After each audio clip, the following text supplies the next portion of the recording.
खुदावंद यीशु मसीह के नाम से अनेकों शुभकामनाएं। और ये सही है कि खुदावंद जिंदा खुदा है और हमें किसी की दुआओं की भी देखा जाए तो आवश्यकता नहीं है। उसने कहा यू कॉल अपॉन मी, तो मुझे पुकारो और मैं उत्तर दूंगा। आई विल आंसर यू, कोई और नहीं, उसने कहा आई विल आंसर यू करके। तो ये कितनी बड़ी, कितनी प्रोत्साहित करने वाली, हिम्मत देने वाला एक छोटा सा वचन है कि you call upon me and I will answer you. कल एक छोटी सी गवाही देना चाहती हूँ कि कल ड्यूटी से आ रहे थे, सडनली मेरे पैर में स्प्रेन हो गया। विथ ग्रेट डिफिकल्टी मैं कार तक आई और राइट लेग ही था। आपको पता है जो ड्राइव करते हैं उसी से ब्रेक मारना, उसी से एक्सेलरेट करना है। फिर भी खुश हो गए कि घर तक तो पहुंच गए। घर पहुंच करके जैसे ही स्टेप डाउन किया, ट्रेमेंडस पेन। और फिर भी कोशिश की, क्योंकि बाहर कोई बंदा नजर ही नहीं आ रहा था जिसकी मदद ली जा सके। थोड़ा सा आगे बढ़े पर लगा कि अब गिरेंगे। फरिश्ते की तरह एक व्यक्ति वहां आ गया हमारे बिल्डिंग का, तो फिर हमने उनसे मदद मांगी। और शुक्र है खुदा का, डाउट था कि हम पहुंच सकते कि नहीं, पर यीशु जो जिंदा खुदा है उसे पुकारा और उसने सुना, चंगाई दी। प्रभु के नाम को महिमा मिले। एक छोटी सी दुआ और करना चाहेंगे रवि के लिए, रवि हंस के लिए। उनकी माँ की तबीयत खराब है और उन्हें कमजोरी काफी महसूस कर रहे हैं वे, और डायग्नोज नहीं हो पा रहा है। तो लेट अस प्रे, अपने हाथ बढ़ाएंगे, क्योंकि वो दूर और पास का खुदा है। जब हम यहाँ से दुआ करते वो वहां पर कलाम कार्यरत हो जाता है, मतलब शुरू हो जाता है, काम करना शुरू कर देता है। धन्यवाद देते प्यारे पिता, आपको स्तुति महिमा प्रशंसा दे के प्रभु रवि की मामा को आपके दया के सिंहासन पर उठाते हैं ईश्वर राजा, और आपके पाक लहू से उन्हें कवर कर देते हैं। हे ईश्वर राजा, वो लहू जो कोहे कलवरी से बह रहा है और शिफा कर देता है प्यारे पिता। ओ परम पिता परमेश्वर, हमने लहू का प्रभु जी प्रभाव देखा है, महसूस किया है। ओ प्यारे पिता, आज उसी लहू को लगाया है। और हे ईश्वर राजा, आज आपके सामर्थी नाम से मांगते हैं और कमांड देते हैं उनकी बॉडी को यहाँ से। ओ प्यारे पिता, कि प्रभु जी जो भी कमी कमजोरी है, जो भी उन्हें तकलीफ दे रही है, वो उनके शरीर को अभी इसी वक्त यीशु के सामर्थी नाम से छोड़ के चली जाए। हे प्यारे पिता, वे मुकम्मल शिफा पा करके आपके नाम को धन्यवाद देने वाली हूँ। और प्यारे पिता परमेश्वर, आपके नाम की खातिर एक और गवाही आने वाली हो। हे प्रभु, अपने ही नाम को महिमा लीजिए।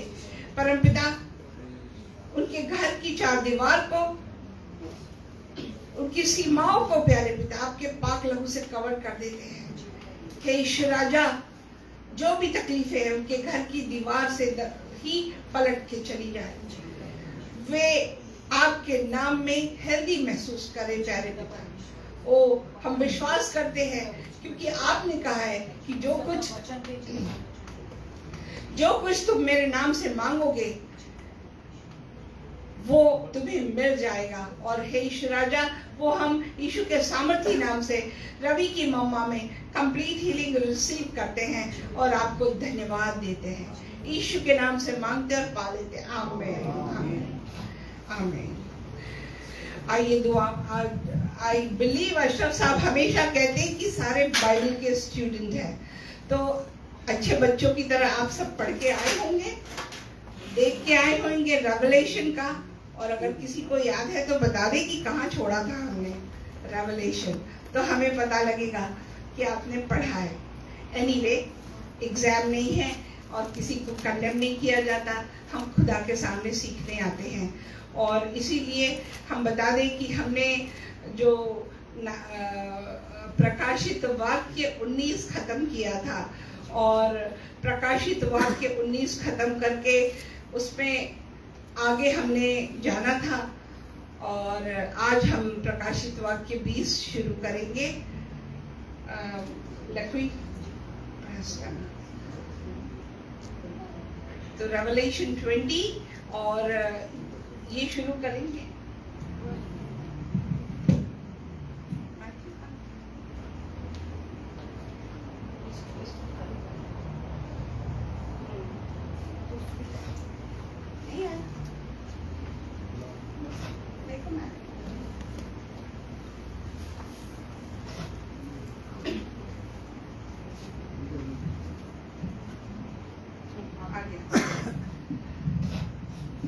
प्रकाशित वाक्य 20 हम देखेंगे, और आप यहाँ पर देख सकते हैं, पढ़ सकते हैं। जो नहीं पढ़ सकते तो उन्हें हम पढ़ के बता देते हैं कि आत्मिक भय आएगा अगर जब हम इसको पढ़ेंगे। परमेश्वर का वचन कहता है नीति वचन में, प्रभु के नाम के प्रति भय बुद्धि की शुरुआत होती है। तो ये आत्मिक भय निर्माण करने के लिए, पैदा करने के लिए है। और मेरा विश्वास है कि हम सब आशीषित होंगे। इससे पहले हम जाए, मैं पूछना चाहती हूँ कि आपके दिल में ये प्रश्न आते हैं कि 1000 साल का राज्य पृथ्वी पर होगा? कभी आया? मेरे दिल में तो बहुत आया। पहली बात क्योंकि मैं गैर मजहब से आई थी, और जब पढ़ते थे वचन में पढ़ रहे थे तो ये एक बड़ा राज था। और क्या 1000 साल का राज्य पृथ्वी पर होगा? सही में 1000 वर्ष के लिए शैतान कैद होगा? कई बार सवाल उठता था कि इसको निकाला ही क्यों गया उस गड्ढे से, जो हमने रेवलेशन 9 में पढ़ा। अगर उसने इतना ही कहर करना था तो इसको निकाला ही क्यों गया? पर परमेश्वर का उसके पीछे मकसद है। और आगे देखेंगे हम कि फिर उसको जब 1000 वर्ष के लिए शैतान को कैद किया गया, उसके बाद में कुछ समय के लिए उसे छोड़ा भी जाएगा। तो क्यों छोड़ा जाएगा, वो सब हम इसमें देखेंगे। इन वर्षों के राज्य में कौन राज्य करेगा, मतलब जब 1000 साल का समय आएगा तब कौन राज्य करने वाला है, किसकी गवर्नमेंट होगी, और कौन चलाएगा यहाँ का शासन, कौन लोग होंगे इस 1000 साल के राज्य में। इन सब बातों को हम देखेंगे। हम देखते हैं कि आदम ने जब से गुनाह किया उस समय से धरती पर शैतान का राज्य रहा। आज भी किसी न किसी रूप में है ही, परंतु यीशु ने उस पाप की कीमत चुका दी है, ये हम सब जानते हैं। अगर उसने चुका दी है तो उसका राज्य अधीन क्यों नहीं हो गया शैतान का? एक जो मसीह है उसके दिमाग में आती है बात, और जो दूसरे मजहब से आया रहे उसके दिमाग में तो और अधिक आती है। कई बातें राज है हमारे लिए, जितना वचन पढ़ो फिर वो खोलते जाता है उसकी रूह की मामूली में। तो आइए आज हम जानने का प्रयत्न करते हैं। और ये अन्य जाति कहाँ होंगे? अन्य जाति कहाँ होंगे? अन्य जाति कौन से? जिन्होंने यीशु पर विश्वास नहीं किया है। ये आप देख रहे हैं कि एक एपोक्लिप्टिक है, आपको बताया हुआ है कि जो दर्शन है यह सब एपोक्लिप्टिक है, और काल्पनिक रूप में ये दिखाया जा रहा है कि ये वो अथाह कुंड है जिसमें सेटन को, शैतान को, और जिसको ड्रैगन भी कहा गया है, अजगर भी कहा गया है, और फॉल्स प्रॉफिट को उसमें ढकेला गया है। अब हम देखेंगे कि ये जो समय है इसमें 19 के अनुसार एंटी क्राइस्ट मतलब मसीह का विरोधी, और फॉल्स प्रॉफिट मतलब झूठा भविष्यवक्ता पृथ्वी पर नहीं है। इन्हें ऐसी झील जिसे दूसरी मृत्यु कहते डाल दिया गया है। अब हम आगे देखेंगे, वचन 1 से 3 तक हम पढ़ते हैं, और इसमें मैंने रेड शब्दों को मार्क किया हुआ है, हाईलाइट किया है। हम इसका मीनिंग भी देखेंगे। फिर मैंने एक स्वर्गदूत को स्वर्ग से उतरते देखा, जिसके हाथ में अथाह कुंड की कुंजी और एक बड़ी जंजीर थी। उसने उस अजगर किसे कहा गया है? सेटन को, डेविल को, उसे ड्रैगन भी कहा गया, अर्थात पुराने सांप को, जो इब्लीस और शैतान है, पकड़ के 1000 वर्ष के लिए बांध दिया। अब जो हमने आपको बात कही थी कि आदम से तो जो गुनाह हुआ था वो इसी की वजह से शुरुआत हुई थी उसकी। तो इसीलिए जब पुराने सांप की जब भी बात आती है वचन में, तो वो हमें सीधे उत्पत्ति में लेके जाती है। 3रा वचन, और उसे अथाह कुंड में डालकर बंद कर दिया और उस पर मुहर लगा दी। मुहर में सील जब लगती तो उसे कोई खोल नहीं सकता। अगर खोल दिया तो वो फ्रॉड हो जाता है। हमारा यीशु फ्रॉड नहीं है, जिंदा खुदा है, अटल खुदा है, और वादों का पक्का खुदा है। मुहर लगा दी कि वह 1000 वर्ष के लिए के पूरे होने तक जाति जाति के लोगों को फिर न भरमाए। जाति जाति के लोग में सब तरह के लोग आ जाते, उसमें हर मजहब के लोग आ जाते। नाम नहीं लेना चाहती हूँ मैं, परंतु ये सबके लिए लागू होता है। क्यों? क्योंकि यीशु मसीह ने कहा है कि वही सच्चा परमेश्वर है, राजाओं का राजा, प्रभुओं का प्रभु है। तो इसके बाद में पूरे होने तक जाति जाति के लोगों को वो भटकाएगा नहीं। इसके बाद अवश्य है कि वह थोड़ी देर के लिए फिर खोला जाए। अब ये थोड़ी देर के लिए क्यों खोला जाएगा, ये एक अपने आप में रहस्य है। अभी तक मुझे उसका कहीं सॉल्यूशन नहीं मिला। खुदावन खुद ही इसका राज खोले। जहां बाइबल चुप होती है वहां हमें चुप होना पड़ता है। और ये जैसे आपको पिक्चर दिखाया गया है सिर्फ याद रखने के पर्पस से, ऐसा नहीं है कि ऐसा ही है, परंतु याद रखने के लिए कि उसको जंजीर से बांध करके स्वर्गदूत ने, जो स्वर्ग से उतर के आया था, उसको अथाह कुंड में ढकेल दिया, जंजीरों से बांधा। एक ये पिक्चराइज किया है ताकि हमको याद रह सके, हमारी मेमोरी में वो फिट हो जाए।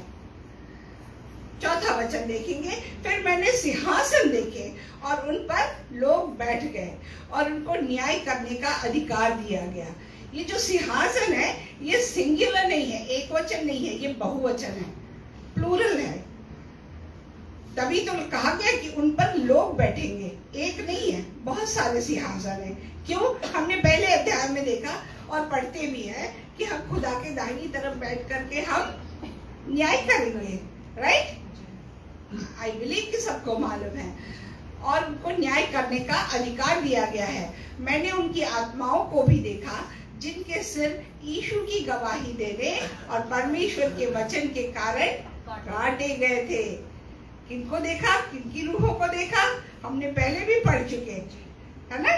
तो उनकी रूहों को देखा जिसने खुदा की सेवकाई करते हुए उसके नाम के लिए शहीद हुए और जिन्होंने न उस पशु की न उसकी मूर्ति की पूजा की थी, न उसकी छाप अपने माथे और हाथों पर ली थी। वे जीवित होकर मसीह के साथ 1000 वर्ष तक राज्य करते रहे। अब ये कौन है? जिन्होंने मूर्ति पूजा नहीं की, आज्ञाकारिता में चले, किसी प्रकार का व्यभिचार नहीं किया। मूर्ति पूजा करना भी एक प्रकार व्यभिचार है और शरीर के अंदर गुनाह करना भी व्यभिचार है। मन से, सोचों से विचार कर लेना गलत, यह भी व्यभिचार है। ठीक है? तो वे जीवित होकर मसीह के साथ, वो फेथफुल रहे खुदा के साथ। खुदावन जैसे हमारे साथ फेथफुल है, वो भी फेथफुल रहे। तो वे उसके साथ में दाहिने हाथ पे बैठ करके राज्य करेंगे। अब यहाँ पे हम देखेंगे एक एक। फिर मैंने सिंहासन, प्लूरल है ये, और पहला कुरिन्थियों 6 अध्याय की 2 आयत में इसका वर्णन आया है। क्या वर्णन आया है? क्या तुम नहीं जानते कि पवित्र लोग जगत का न्याय करेंगे? पवित्र लोग कौन है? पवित्र लोग जो उसकी आज्ञा मानते हैं, जो उसकी उपस्थिति में आते, उसके राज की सेवकाई करते, उसके सुसमाचार को फैलाते, उसके कहे अनुसार चलते हैं। इसलिए जब तुम्हें जगत का न्याय करना है तो क्या तुम छोटे से छोटे झगड़ों का भी निर्णय करने के योग्य नहीं? ये उनके लिए कहा गया था क्योंकि उस समय कुरिन्थियस में किसी प्रकार का मतभेद चालू था वहां की कलीसिया में। तो कहते कहते पौलुस ने ये सीक्रेट डिस्क्लोज किया कि खुदा के बच्चे जो उसके साथ चलेंगे वे न्याय करेंगे। क्या तुम नहीं जानते कि हम स्वर्गदूतों का न्याय करेंगे? What a privilege! यहाँ पर जो लॉयर रहता वही करेगा, परंतु यहाँ तो स्वर्गदूतों का न्याय करने का हक दिया गया जाने वाला है। तो फिर हमें कितना संभल के रहना है, कितना अच्छे से रहना है। You should feel proud. तो निर्णय तो क्या सांसारिक बातों का निर्णय ना करें? मतलब फिर हम क्यों छोटी छोटी बातों में झगड़े करते रह जाएं, बातों को मन मुटाव लेकर के मन में गुस्सा बैर करके रह जाए। हमें इनसे दूर रह करके प्रभु की आज्ञा पर चलना है। और यहाँ दो तरह की आत्माएं हैं। कैसी दो तरह की आत्माएं हैं? यीशु की गवाही की। कब से? यीशु से लेकर आज तक जो गवाहियां हो रही है वो लोग हैं। और दूसरे परमेश्वर को के वचन को लेके, तो मैंने यहाँ ओल्ड टेस्टामेंट लिखा है। ओल्ड टेस्टामेंट में उन्होंने परमेश्वर को साक्षात रूप से नहीं देखा था, तो उस समय वे वचन को लेकर के चलते थे। तो इसलिए परमेश्वर के वचन को जो उस समय से लोगों ने देखा है और सेवा की है, उनके बारे में लिखा है। पौलुस और दानियल ने इसका रहस्य हमें बयान किया। पतरस ने भी किया है प्रेरितों की किताब में। और अब आगे हम देखेंगे 1000 वर्ष सिर्फ 20वें अध्याय में 2 बार आया है। क्या यह सत्य है कि 1000 वर्ष का राज्य होगा? ये मैंने एक पिक्चर बनाया है और इसको इंग्लिश में मिलेनियम कहते हैं, कि ये हमारे प्रभु की आमद के बाद में यह वर्ष होगा, मिलेनियम कहलाता है। नेक्स्ट, इसके विषय में लिखा हुआ है यूहन्ना 3:2 में कि हे प्रियो, अब हम परमेश्वर की संतान हैं। किसकी संतान है? We are adopted son of God, उसके ले पालक पुत्र। और अभी तक यह प्रकट नहीं हुआ कि हम क्या कुछ होंगे। Still it is a secret कि हम लोग क्या करेंगे। हम में से हर एक इंडिविजुअल के पास खुदा की ड्यूनामाइट पावर है। इतना जानते हैं कि जब वह प्रकट होगा तो हम उसके समान होंगे, क्योंकि उसको वैसा ही देखेंगे जैसा वह है। हालेलुया। कल्पना करके देखे कि कितना सुंदर वो नजारा होगा। नेक्स्ट, जब तक 5वां वचन, जब तक ये 1000 वर्ष पूरे न हुए तब तक शेष मरे हुए न जी उठे। यह तो पहला मृतकोत्थान है। हम पढ़ते हैं बाइबल में कि मरे हुए जिंदा हो उठेंगे। क्या शब्द दिया है उसको? कि मृतकों का उत्थान। वचन में लिखा हुआ है कि जो मसीह यीशु में मरते हैं वो मरते नहीं बल्कि सोते हैं, है ना? हालेलुया। और इसमें वे सभी हैं जिन्होंने परमेश्वर के राज्य के लिए अपनी जान दी। नेक्स्ट, क्या कहता है 6वां वचन? धन्य है, धन्य और पवित्र वह है जो इस पहले पुनरुत्थान का भागी है। कई लोग इसे पुनरुत्थान कह देते, कई इसे मृतकोत्थान कहते हैं। ऐसों पर दूसरी मृत्यु का कुछ भी अधिकार नहीं है।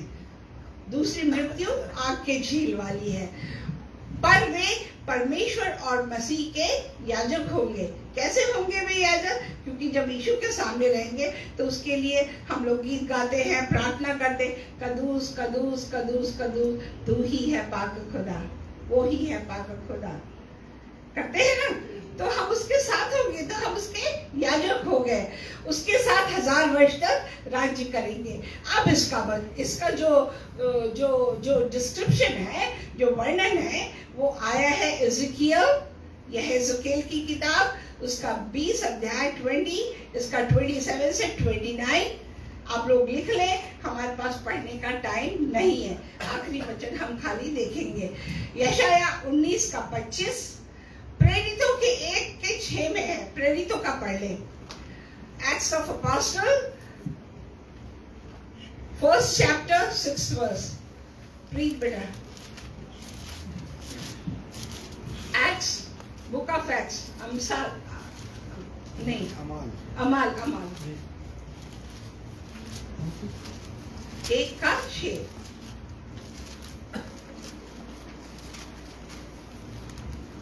जिन्हां विच तुसीं भी रल के यीशु मसीह दे सद्दे होए हो। तो यीशु मसीह के प्रेरितों की किताब Acts of Apostle verse chapter 1। जहां वो इकट्ठे होए तां उन्हां उस तो पूछया कि प्रभु जी की तू इस वेले इजराइल दा राज बहाल करदा है? अभी इजराइल का राज बहाल कर देगा? पूछा उसको, है ना? मतलब इजराइल का राज बहाल करेगा मतलब क्या? अभी परमेश्वर का राज्य आ जाएगा। मतलब सारे लोग परमेश्वर के राज्य का इंतजार कर रहे थे। यशाया 2 अध्याय में, आइज़ाया 2 में 1 से 5 तक इसका डिस्क्रिप्शन आया हुआ है और आप उसे कंफर्म कर सकते हैं कि परमेश्वर का राज्य का सबको इंतजार था। अगर हम मत्ती का 6:10 देखें जो हम लॉर्ड्स प्रेयर करते हैं, उसमें हम कहते हैं तेरा राज आए। हालेलुया, तेरा राज आए, मतलब हम भी अननोइंगली नोइंगली हम उसके राज का इंतजार कर रहे हैं। हालेलुया, कितना ब्यूटीफुल, सटीक और क्लियर है। वचन ही अपने आप में एक्सप्लेन करता है। नेक्स्ट, जब 1000 वर्ष पूरे हो चुकेंगे तो शैतान कैद से छोड़ दिया जाएगा। जैसे आपको बताया कि थोड़े समय के लिए उसे छोड़ा जाएगा, और वो जो थोड़े समय में छोड़ेंगे उसके बाद में उसको अनंत आग में, जैसे हमारे लिए अनंत जीवन है ऐसा उसके लिए अनंत आग है, जो हम जैसा हमने बताया कि अध्याय 9 में इनको छोड़ा गया था। ये उसी जगह वापस धकेल दिए जाएंगे और दोबारा बाहर ना निकल सकेंगे। 8वां वचन, वह उन जातियों को जो पृथ्वी के चारों ओर होंगी, अर्थात गोग और मागोग को, जिनकी गिनती समुद्र के बालू के बराबर होगी, भरमाकर लड़ाई के लिए इकट्ठा करने को निकलेगा। कौन?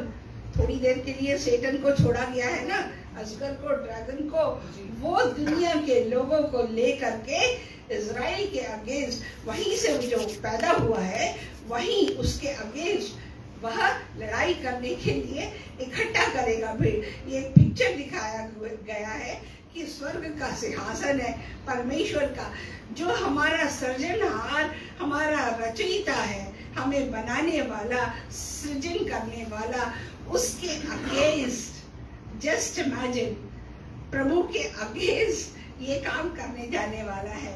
और अपने साथ साथ सिर्फ वही नहीं, दुनिया के लोगों को, आज वही परिस्थिति इजराइल के चारों तरफ निर्माण हो रही है, मतलब डेवलप हो रही है। 9वां वचन हम देखेंगे, ये गोग और मगोग क्या है, हम इसका आगे डिस्क्रिप्शन देखेंगे। मेरे लिए भी ये समस्या थी कि ये गोग और मगोग क्या है, कहाँ से आ गया, समझ ही नहीं आता था। आगे अभी हम बताते हैं। और वे सारी पृथ्वी पर फैलकर पवित्र लोगों की छावनी और प्रिय नगर को घेर लेंगी। कौन है प्रिय नगर? कौन है प्रिय नगर प्रभु का?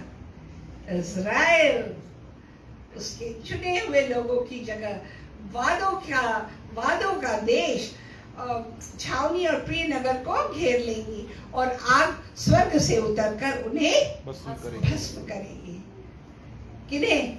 वे उन लोगों को जो खुदा के राज के विरोध में लड़ाई करेंगे।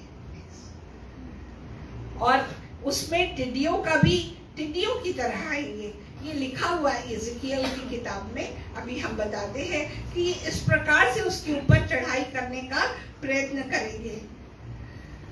ये कौन है, कहां से ये आए हैं, इसका वर्णन इज़ेकियल की किताब 38 और 39 और 29 लिख दिया में लिखा है।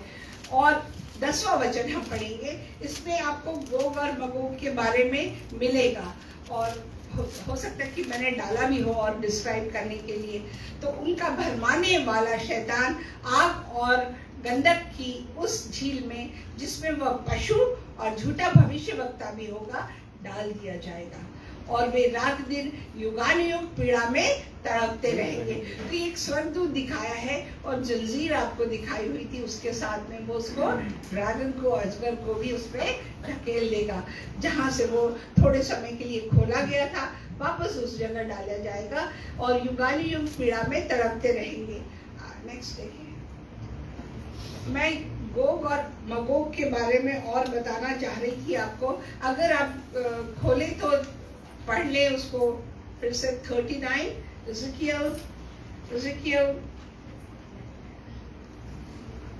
38 का, हाँ, शुरू के 2-3 आयत पढ़े। यहोवा दा वचन मेरे कोल आया ते आख्या, हे आदमी दे पुत्र गोग, जेड़ा मगोग दी धरती दा है, मगोग, हाँ, मगोग दी धरती दा है, हाँ, ਅਤੇ ਰੋਸ਼ ਮਸ਼ਕ ਅਤੇ ਤੂਬਲ ਦਾ ਰਾਜਕੁਮਾਰ ਹੈ, ਉਹਦੀ ਵੱਲ ਮੂੰਹ ਕਰਕੇ ਉਹਦੇ ਵਿਰੁੱਧ ਅਗੰਮਵਾਚ ਅਤੇ ਤੂੰ ਆਖ ਪ੍ਰਭੂ ਯਹੋਵਾ ਇਉਂ ਫਰਮਾਉਂਦਾ ਹੈ। ओके, हिंदी में पढ़ना चाहूंगी, थोड़ा कठिन लग रहा है समझने में। एजेकियल 39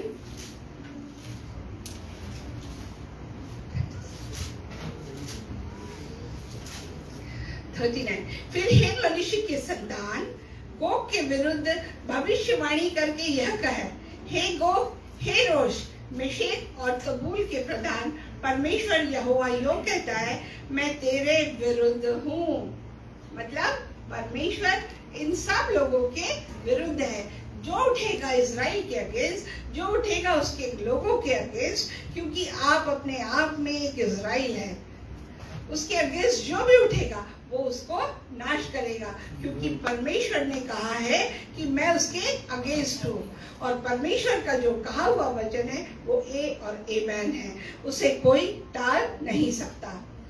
नेक्स्ट, और भी मैंने इसका निकाला था पर उतना टाइम नहीं है।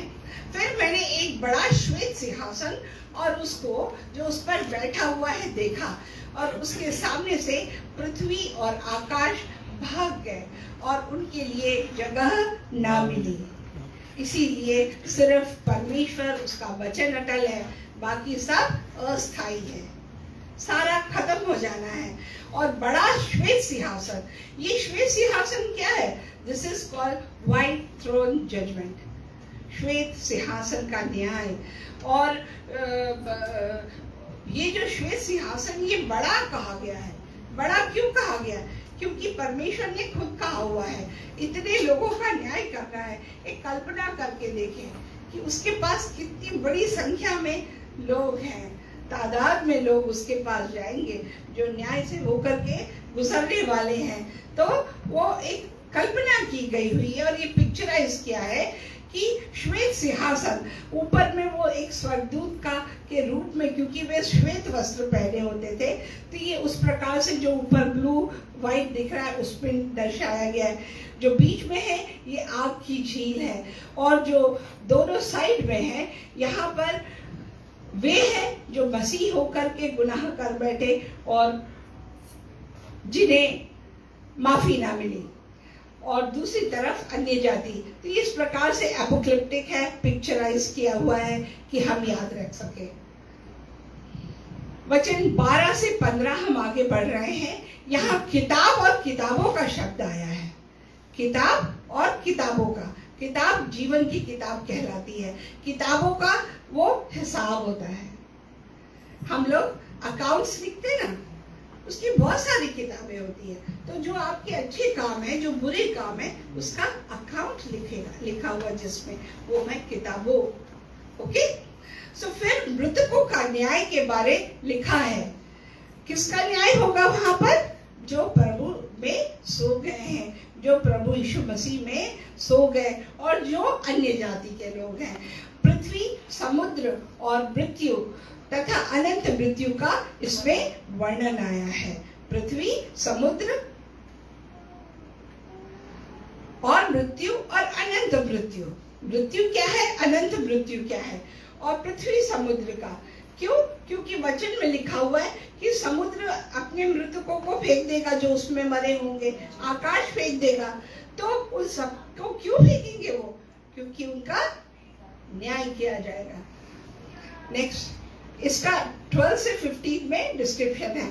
फिर मैंने छोटे बड़े सब मरे हुओं को सिंहासन के सामने खड़े देखा, और पुस्तकें खोली गई, और फिर एक और पुस्तक खोली गई। पुस्तक जो जीवन की किताब है, अर्थात जीवन की पुस्तक। जैसा उन पुस्तकों में लिखा हुआ था, वैसे ही उनके कामों के अनुसार मरे हुओं का न्याय किया गया। अब आप देख रहे हैं कि ये जो ब्लू पिक्चर है, उसके सामने जो पहले समय से, ओल्ड टेस्टामेंट के टाइम से अब तक के, या यीशु के आमद तक, या ये जजमेंट होने तक मरेंगे, वे सब खड़े हैं। उसमें बड़े से बड़ा पॉलिटिशियन, रईस से रईस व्यक्ति, बहुत नामो शौहरत कमाया हुआ व्यक्ति। लोग क्या कहते हैं? हम तो बड़े लोग हैं। वही कहावत है, बड़े लोग बड़ी बातें करते हैं, शो ऑफ करते हैं, परंतु वे सब उसके सामने, चाहे वो मिनिस्टर हो, चाहे किंग हो, क्वीन हो, whatever, सब उसके सामने खड़े रहेंगे। किस लिए? न्याय के लिए, क्योंकि उनके कामों के अनुसार मरे हुओं का न्याय किया जाएगा, किया गया।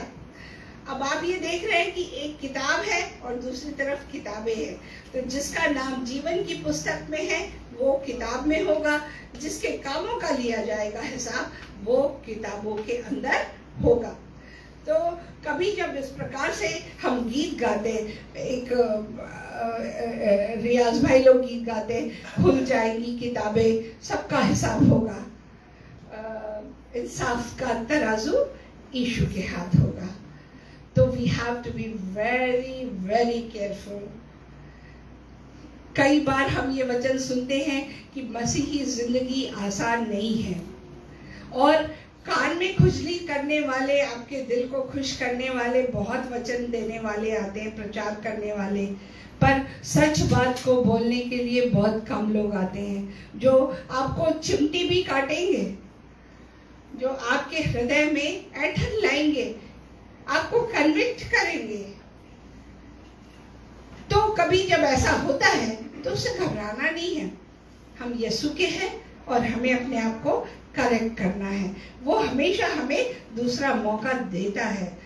तो इसी बात को लेकर के हमेशा अपने आप को तहम्मुल कर उसकी आज्ञाकारिता में आना है और उसके वचन में बढ़ते जाना है और उसके सुसमाचार को फैलाना है।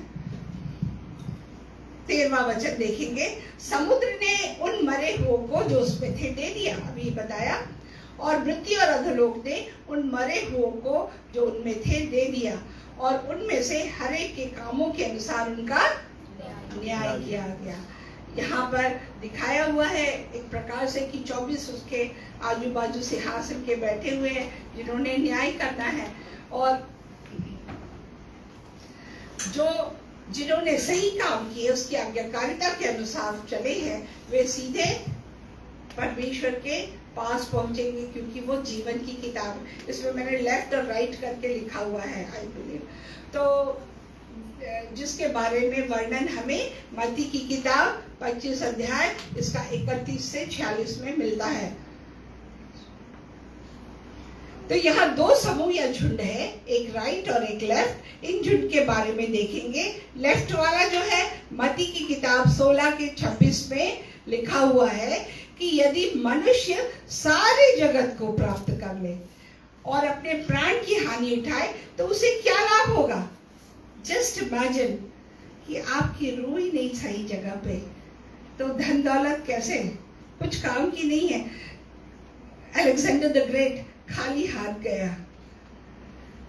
अभी रिसेंटली दुनियावी रूप से देखें तो लता मंगेशकर का एक एक्सपीरियंस आया था। क्या नहीं था उसके पास में, पर वो हॉस्पिटल के कपड़ों में हॉस्पिटल के बेड पे थी। खाना नहीं खा सकती, उसे दवाइयां ट्यूब से दी जा रही थी। सांस नहीं ले सकती। शुक्र है कि हमारे पास प्रभु ने अपनी सांस को की है। तो उसके क्या लाभ होगा, या मनुष्य अपने प्राण के बदले क्या देगा। नथिंग, कुछ भी नहीं। कौन जाएगा नरक में, इसका वर्णन जो लिखा हुआ है, मूर्ति पूजक, व्याभिचारी, हत्यारे, चोरी, नशा, गाली करने वाले, बड़ों का अनादर करने वाले। जितने बच्चे हैं वो ध्यान दे, जितने जवान हैं वो अपने माता पिता के बारे में सोचें और प्रभु के बारे में। भ्रष्टाचार, झूठ, लालच, गुस्सा, एक बड़ी लिस्ट बनती है, बड़ी लिस्ट बनती है। तो हमें अपने आप को जांच करके, आज खुदा ने मौका दिया हुआ है, करेक्ट कर लेना चाहिए, नहीं तो हमें नरक की आग का सामना करना पड़ेगा, जहां से कभी वापसी नहीं हो सकती। राइट का क्या विश्वासी भी नरक में जा सकता है, ये मेरे सामने भी प्रश्न था। कई बार हम कहते हैं कि हमारे अच्छे काम नहीं लेके जाते, हमें हमारी आज्ञाकारिता भी नहीं लेके जाएगी, परंतु है इसका मतलब, मैं नहीं कह रही हूँ, बाइबल कह रही है। क्या विश्वासी भी नरक में जा सकता है, तो जवाब है हाँ। कैसे, अब उसका उत्तर देखेंगे हम। मत्ती का अध्याय 7 का 21, मैथ्यू 7:21। जो मुझसे हे प्रभु कहता है, उनमें से हर एक स्वर्ग के राज्य में प्रवेश ना करेगा। Very clearly written. हम लोग एक चीज को लेकर के रुक जाते हैं, आगे समझ नहीं पाते, अपनी समझ के अनुसार हर चीज को आसान करके ग्रहण कर लेते हैं। पर वचन क्लियरली कह रहा है, माफ करेगा, आज मौका दे रहा है, परंतु अगर आज भी हम ना सुधरे तो परिणाम तो भुगतना पड़ेगा। वो तो माफ कर देता है, कॉन्सिक्वेंसेस हमको फेस करने पड़ते हैं, परंतु वही जो मेरे स्वर्गीय पिता की इच्छा पर चलता है। एक बार बोले आप लोग, स्वर्गीय पिता की इच्छा पर चलता है। इच्छा पर चलता है। अपने हृदय में गांठ बांध ले। 22वां वचन, उस दिन बहुत से लोग मुझसे कहेंगे, हे प्रभु, क्या हमने तेरे नाम से भविष्यवाणी नहीं की, और तेरे नाम से दुष्टात्माओं को नहीं निकाला, और तेरे नाम से बहुत से आश्चर्य कर्म नहीं किए? We get puffed up, brothers and sisters, कि हमारे पास इतनी ताकत है। लोग आते दुआएं कराने कि आपने दुआ कर ली। प्रियो, हम नहीं दुआ करते, खुदावंद आपके मुंह से दुआ सुनता है और तख्त नशीब होता है, उत्तर देता है।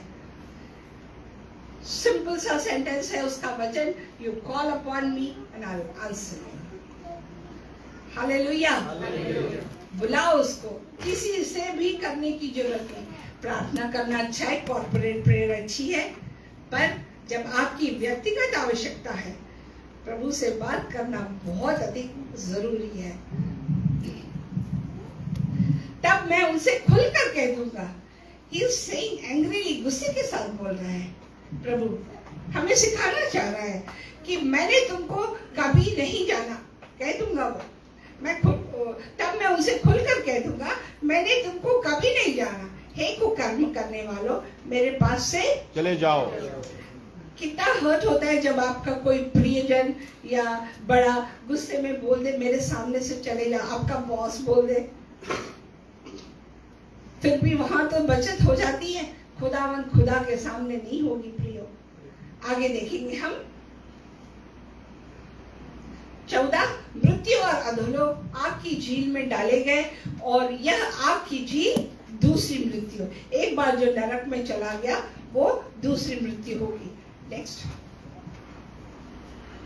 15वां वचन ही आखिरी है, पर इसका डिस्क्रिप्शन आगे है। और जिस किसी का नाम जीवन की पुस्तक में लिखा हुआ ना मिला, वह आग की झील में डाला गया। तो नेक्स्ट डालिएगा स्लाइड। अब हम देखेंगे कि कैसे कॉन्टेक्स्ट में देखेंगे, जो संदर्भ में जो लिखा हुआ उसके अनुसार देखेंगे। प्रकाशित वाक्य 21 के 7 से 8 में क्या लिखा है? जो जय पाए वही इन वस्तुओं का वारिस होगा। वचन में लिखा हुआ है, कुरिन्थियन की किताब में लिखा है, जो आखिर तक परमेश्वर के नाम के आगे आज्ञाकारिता में चलेगा वही ताज पाएगा सिर पे, है ना, इनाम में ताज पाएगा। तो वो वारिस होगा, मैं उसका परमेश्वर होऊंगा और वह मेरा पुत्र। आज्ञा माने वो पुत्र है। हिंदी में एक कहावत है, पूत सपूत तो क्या धन संचय, पूत कपूत तो क्या धन संचय। तो वैसा ही है, अगर आज्ञाकारी पुत्र है तो परमेश्वर उसे ग्रहण करेगा, नहीं है तो नहीं करेगा फिर। परंतु डरपोकों और अविश्वासियों, घृणौनों और हत्यारों और व्याभिचारियों और टोनों और मूर्ति पूजकों और सब झूठों का भाग उस झील में मिलेगा, जो आग और कंदक से जलती रहती है। यह दूसरी मृत्यु है। अब ये डरपोकों किसको कहा गया है? जाते जाते परमेश्वर ने ग्रेट कमीशन दिया हमको कि जाओ मेरे सुसमाचार का प्रचार करो, और उसने मेरा प्रचार करो नहीं कहा, उसने सुसमाचार का प्रचार करो कहा, और मेरी आज्ञा मानना सिखाओ। हम क्या वैसा करते हैं? अगर नहीं करते तो हमें ध्यान रखना है। जो यीशु मसीह के नाम को बोलने, अनाउंस करने से डरते हैं, उनको डरपोक कहा गया है। और ऐसे जो लोग हैं, एक समय था प्रियो की जब मैं भी नहीं बोल पाती थी अपने माता पिता से, परंतु समय आने पर जैसा परमेश्वर ने मुझे सिखाया, लीड किया, और जब मैंने कहा, परिणाम भी घातक हुआ कि उन्होंने कहीं भी मेरा नाम किसी जगह प्रॉपर्टी में नहीं रखा, मुझे घर से बाहर निकाल दिया। परंतु हमारे खुदा ने संभाला। क्यों? क्योंकि वो पिता है। हालेलुया। दुनिया छोड़ देगा, परंतु उसने कहा है कि न मैं कभी तुम्हें छोड़ूंगा ना त्याग दूंगा, है ना। और वो है कि जब वो खड़ा हो जाए तो फिर तो वो सेनाओं का यहोवा है, हमारे संग संग है ना। याकूब का परमेश्वर हमारा ऊंचा गढ़ है। जब उसका ऊंचा गढ़ रहे आपके सिर पे तो किसी की आवश्यकता ही नहीं है, जरूरत ही नहीं है। तो यहाँ लिखा हुआ है आगे, एक सेवक नरक में क्यों? अगर आपके हाथ में वचन है, आपके हाथ में दिल में खुदा का वचन है, तो क्यों आप नरक की झील में जाएंगे? ये हमें सोचना है। क्या पिता की इच्छा पूरी नहीं की हमने? हमें जांचना है। ये वचन जो आज आ रहे हैं, ये दुधारी तलवार की तरह है जो दिलों गुर्दों को काटती है।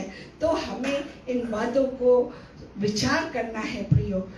हमारा परमेश्वर कभी कंडेम नहीं करता, वो मौका देता है। आज भी मौका दे रहा है। अगर हमने कहीं किसी प्रकार का गलत कार्य किया है, आज भी समय है कि उसके सामने आकर हम अपने आप को नकार दे, अपनी इच्छाओं को नकार दे और उसके हो जाए और उस नरक की आग से बच जाए। पैसों के घमंड के कारण क्यों ऐसा होता है? पैसों, थोड़ा सा फिर से जाइए पीछे। क्या हमने पिता की इच्छा पूरी नहीं की?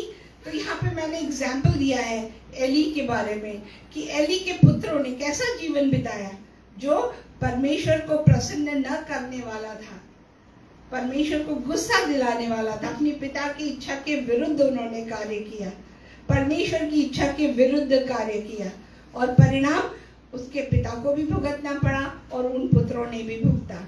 ये जस्ट एक एग्जाम्पल के तौर पे दिया, उदाहरण के तौर पे, तो उदाहरण के तौर पे दिया हुआ है। तो हमें कितना सावधान रहने की आवश्यकता है।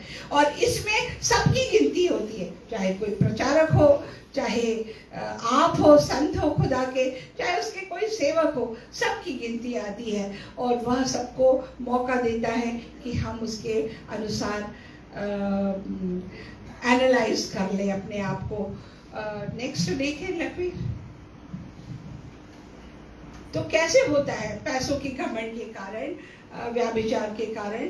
लूका 10 का 20 वर्स हम देखेंगे, उसी में लिखा हुआ है, तो भी इसमें आनंदित मत हो कि आत्मा तुम्हारे वश में है, परंतु इससे आनंदित हो कि तुम्हारे नाम स्वर्ग पर लिखे हैं। तो चाहे कितना कुछ हमारे पास हो, दैट इज नॉट इनफ। अगर हमारा नाम जीवन की पुस्तक में नहीं है तो हम अयोग्य हैं। आगे इसके बारे में वचन क्या कहता है और हम देखेंगे। इब्रानियों 10 की खुदा के खादमों ने इसके बारे में बहुत लिखा हुआ है। दानियल की पुस्तक में, पौलुस ने, पतरस ने, सब ने लिखा हुआ है। इब्रानी की किताब में देखेंगे 26-31 में, क्योंकि सच्चाई की पहचान प्राप्त करने के बाद यदि हम जानबूझकर पाप करते रहे तो पापों के लिए फिर कोई बलिदान बाकी नहीं। रिसेंटली पता लगा एक बच्चे ने बैप्टिज्म लिया, घर जाकर के बेशुमार गलत काम कर डाला, घर वाले परेशान, सब परेशान। परिणाम कई बार ये अगर जो मसीह में नहीं है वो कर जाए तो उनको कोई प्रॉब्लम नहीं है, परंतु जिन्होंने यीशु मसीह का स्वाद ले लिया है, चख लिया है कि वो भला है, तो उसकी भलाई को अगर हम फॉर ग्रांटेड लेंगे तो फिर वो सख्त हो जाता है। आज जो मौका दिया है वो हम अपने हाथों से खो देंगे तो फिर उसका किया हुआ बलिदान वेस्ट हो जाएगा। Priyo, just come in front of him, kneel down, आज ही उससे बात करें घर जाके और पूछे, क्योंकि हम में से कोई भी कामिल नहीं है। 27 वचन, हाँ दंड का एक भयानक बाट जोना और आग का ज्वलन बाकी है जो विरोधियों को भस्म कर देगा। जब मूसा की व्यवस्था का ना मानने वाला 2 या 3 जनों की गवाही पर बिना दया के मार डाला जाता था, तो सोच लो कि वह कितने और भी भारी दंड के योग्य ठहरेगा, जिसने परमेश्वर के पुत्र को पांव से रौंदा, वाचा के लहू को जिसके द्वारा वह पवित्र ठहराया गया था अपवित्र जाना है, और अनुग्रह के आत्मा का अपमान किया है। God is giving us grace. हम लोग ग्रेस पीरियड बोल के फॉर ग्रांटेड ले लेते हैं, तो उसको पैरों के तले नहीं दबाना है। 30वां वचन, क्योंकि हम उसे जानते हैं कि जिसने कहा पलटा लेना मेरा काम है, मैं ही बदला दूंगा, वही करेगा फिर। और फिर वह यह कि प्रभु अपने लोगों का न्याय करेगा। जीवते परमेश्वर के हाथों में पड़ना भयानक बात है, जीवते परमेश्वर के हाथों में पड़ना। इसीलिए अपने आप को उसके इच्छा शक्ति के केंद्र में लाएं, उसकी आज्ञाकारिता में लेके आए। देखिए 1 पतरस 4 का 1 से 19 में काफी बड़ा है, और ये मैं पढ़ना तो नहीं चाहती हूँ। आप लोग पढ़ सकते हैं तो पढ़ लीजिएगा। It will give you a new revelation, एक अच्छा प्रकाश आप पर प्रकाशित होगा इसको अगर आप सुनेंगे तो, पढ़ेंगे तो। और आप लोगों से रिक्वेस्ट भी करना चाहूंगी कि जब स्टडी होती है तो बाइबल रखा करें और एक पेपर पे लिखा भी करें अपने लिए, ताकि वो आपके दिलो दिमाग में नक्श हो। तो ये आप घर जाके पढ़ सकते हैं। नेक्स्ट देखिएगा और रीड कर सकते हैं क्या? अच्छा वापस जाइए एक बार। कोशिश करती हूँ, क्योंकि वह समय आ पहुंचा कि पहले परमेश्वर के लोगों का न्याय किया जाएगा। मतलब हम लोग सोचते हैं कि जो खुदा को ग्रहण कर लिए वो न्याय नहीं होगा, परंतु यहाँ पे वचन में सख्ती से लिखा हुआ है कि पहले परमेश्वर के लोगों का न्याय होगा, परमेश्वर के लोगों का न्याय होगा किया जाए। जबकि न्याय का आरंभ हम ही से होगा, तो उनका क्या अंत होगा जो परमेश्वर के सुसमाचार को नहीं मानते। जस्ट इमेजिन कि सिखाने वाला खुद ही गलत कर जाए। दानियल 12 के Daniel 12:1-2 में लिखा हुआ है, उसी समय मिकाएल नाम बड़ा प्रधान जो तेरे जाति भाइयों का पक्ष करने को खड़ा रहता है, वह उठेगा। तब ऐसा संकट का समय होगा जैसा किसी जाति के उत्पन्न होने के समय से लेकर अब तक कभी न होगा। परंतु उस समय तेरे लोगों में से जितनों के नाम परमेश्वर की पुस्तक में लिखे हुए हैं वे बच निकलेंगे, और जो भूमि के नीचे सोए रहेंगे उनमें से बहुत से लोग जाग उठेंगे। कितनों को सदा के लिए जीवन मिलेगा और कितने अपनी नाम धराई और सदा तक अनंत खिलौने ठहरने के लिए। खुदावंद आपको इसके द्वारा आशीष दे। आइए हम दुआ में जाएंगे, क्योंकि न्याय तो होना है प्रिय, तो हमें परमेश्वर के अलाइनमेंट में अपने आप को लेके आना है। आइए हम सब खड़े हो जाएं, आंखों को बंद करें, सिर को झुकाएं। धन्यवाद देते हैं प्यारे पिता। हे प्रभु जी, आज आपने अपनी रूह के द्वारा जो अपने बच्चों से बातें की है प्यारे पिता, हे ईश्वर राजा, हे परम पिता परमेश्वर, हे पाकरू, हम में से हर एक की मदद करिएगा। हम में से हर एक की मदद करिए कि हम आपके सामने घुटनों पे आ सके, आपसे प्रार्थना में आके रूबरू हो जाएं प्यारे पिता। और प्यारे पिता परमेश्वर आपसे बातें करें, अपने आप को जांचें। हे प्यारे पिता, आप क्रोध करने में धीमे और दया करने में धनी अनुग्रही पिता है। हे परम पिता परमेश्वर, उस अनुग्रह की तहत प्यारे पिता प्रभु हमें एहसास कराइए, हम पर वो प्रकाश डालिए प्रभु कि हम आपको कहाँ दर्द पहुंचा रहे हैं, हम कितने कहाँ आपको सूली लटका रहे हैं प्यारे पिता, वो कहाँ पे कांटों का ताज पहना रहे हैं प्यारे पिता। हे प्रभु जी, हम अपने आप को नम्र करते हैं, आपसे कहते हैं प्यारे पिता, अपनी दया अनुग्रह अपने प्यार से प्रभु जी उन सब बातों को हम में से निकाल दीजिए। इस हिंदी कलीसिया को पाक साफ कर दीजिए प्यारे पिता। ओ प्रभु जी, पाक साफ करके अपने नाम की खातिर उपयोगी बना लीजिए प्यारे पिता। ओ प्रभु, हमारे नाम जो आपने एक बार जीवन की पुस्तक में लिखवाया है प्रभु, हम उसे खो न सके प्यारे पिता। ऐसा अनुग्रह कर दीजिए हम में से हर एक पर हो प्यारे पिता, आपका वचन सुनाने वालों पर हो प्यारे पिता। ओ प्रभु जी, जो आपके वचनों को सुनते हैं दूर से प्यारे पिता, उनके ऊपर भी अपना अनुग्रह ढेरिएगा, अपने ही नाम को महिमा दीजिएगा प्यारे पिता। हम धन्यवाद देते हैं, स्तुति महिमा प्रशंसा देते हैं आपको, क्योंकि आपने वो हम में से बहुतों के जीवन में किया है। पर प्रभु जी, आपका पूर्ण कार्य होना बाकी है हमारे जीवन में, इसलिए हम अपने आप को तन मन धन से प्यारे पिता, अपने दिलो जान से आपके हाथों में सौंप देते हैं। हे ईश्वर राजा, अनुग्रह करिए इस हिंदी कलीसिया को, हिंदी लैंग्वेज कॉन्ग्रीगेशन को अपनी नाम की खातिर अपने हाथ में लेके जीवन की पुस्तक में रख दीजिए प्यारे पिता, कि एक भी जान ना नष्ट ना हो और आपके नाम को महिमा मिल सके। हम में से हर एक कोई आपके सुसमाचार का प्रचार कर सके। अपने ही नाम को महिमा लीजिए पिता। हे ईश्वर राजा, अपने नाम को महिमा लीजिए।